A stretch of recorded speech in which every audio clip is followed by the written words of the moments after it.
A world where each of us will be able to say with confidence, I am free. Thank you for being part of this journey. Ada Lovelace, mathematician. That brain of mine is something more than merely mortal, as time will show. Born December 10th, 1815, died November 27th, 1852, United Kingdom. Once upon a time, there was a girl named Ada who loved machines. She also loved the idea of flying. She studied birds to work out the perfect balance between wing size and body weight. She tested out materials and tried out several designs.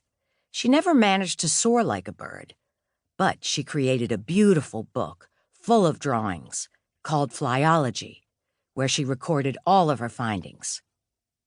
One night, Ada went to a ball. There, she met a grumpy old mathematician named Charles Babbage. Ada was a brilliant mathematician herself, and the two soon became good friends.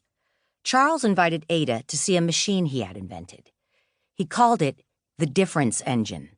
It could automatically add and subtract numbers. No one had ever done that before. Ada was hooked. What if we built a machine that could make more complicated calculations, she said. Excited, Ada and Charles started working. The machine was huge and it required an enormous steam engine. Ada wanted to go further. What if this machine could play music and show letters as well as numbers? She was describing a computer way before modern computers were invented. Ada wrote the first computer program in history. Alec Weck, supermodel.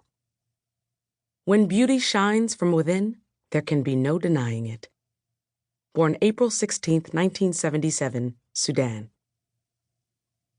Once upon a time, there was a girl named Alec who would stop by a mango tree to get a snack on her way home from school. In Alec's village, there was no running water nor electricity. She had to walk to a well for drinking water, but she and her family lived a simple and happy life.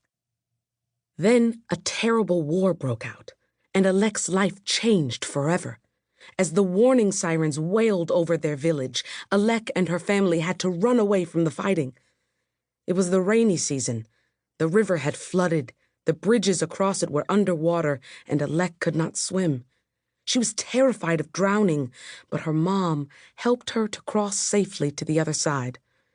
Along the way, Alec's mom traded packets of salt for food and passports because they didn't have any money. They managed to escape from the war and made their way to London. One day, she was in a park when a talent scout from a famous modeling agency approached her. He wanted to recruit Alec as a model.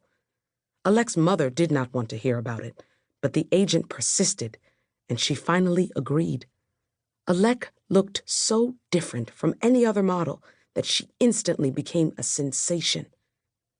Alec wants every girl on the planet to know, you are beautiful. It's okay to be quirky. It's fine to be shy. You don't have to go with the crowd. Alfonsina Strada, cyclist. Nobody can stop my bike. March 16, 1891 to September 13, 1959, Italy. Once there was a girl who could ride a bike so fast that you could barely see her. Don't go so fast, Alfonsina, her parents would scream.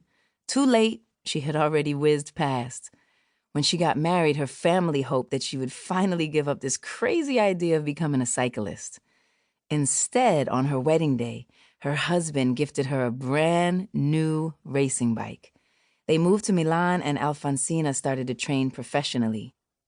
She was so fast and so strong that a few years later she entered the Giro d'Italia, one of the toughest races in the world. No other woman had ever attempted it before. She'll never make it, people said, but nobody could stop Alfonsina. The race was long and strenuous, with 21 day-long stages along some of the steepest mountain roads in Europe. Of the 90 cyclists who started out, only 30 made it across the finish line.